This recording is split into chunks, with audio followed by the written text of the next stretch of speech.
നിർവചനം സുവിശേഷം മാനസാന്തരത്തിന്റെ സന്ദേശമാണ്. സുവിശേഷം നന്മയുടെ സന്ദേശമാണ്. സുവിശേഷം നിരപ്പിന്റെ സന്ദേശമാണ്. സുവിശേഷം അനുരഞ്ജനത്തിന്റെ സന്ദേശമാണ്.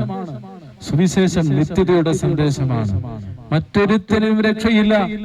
ആ രക്ഷിക്കപ്പെടുവാൻ ആകാശത്തിന്റെ കീഴിൽ മനുഷ്യരുടെ ഇടയിൽ നൽകപ്പെട്ട ഏകനാമം യേശുക്രിസ്തുവിന്റെ നാമം. 12 മണി കഴിഞ്ഞ ഈ സമയം ഞങ്ങൾ ഇവിടെ വന്ന് ഉച്ചഭാഷണിയിലൂടെ പ്രസംഗിക്കുവാനുള്ള ആവേശം ഞങ്ങളിൽ ഭരമേൽപ്പിച്ച ഒരു വലിയ ദൗത്യമാണ് സുവിശേഷം അറിയിക്കുക എന്നുള്ളത്.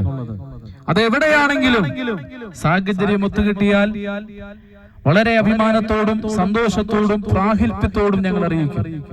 അതെവിടെയാണെങ്കിലും കപ്പക്കാലയിലോ ചന്തയിലോ മുക്കവലയിലോ നാൽക്കവലയിലോ പെരുവഴിയിലോ നടുവഴിയിലോ വീടിന്റെ മുറ്റത്തോ പട്ടണ പ്രാന്തങ്ങളിലോ ഗ്രാമവീഥികളിലോ എവിടെയാണെങ്കിലും സാഹചര്യം ഒത്തുകിട്ടിയാൽ കറകൂടാതെ നെഞ്ചും നെറ്റിയും കാണിച്ച് തുറന്ന ഹൃദയത്തോടെ സുവിശേഷം ഞങ്ങൾ പ്രസംഗിക്കും.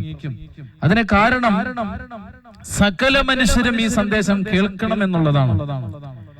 മത നേതാക്കന്മാരുടെ പ്രത്യേകമായ നിർദ്ദേശമല്ല, ഞങ്ങളുടേതായ ബുദ്ധിയിൽ ഉരുത്തിരിയുന്നതായ പ്രത്യേകമായിരിക്കുന്ന നിർദ്ദേശമല്ല.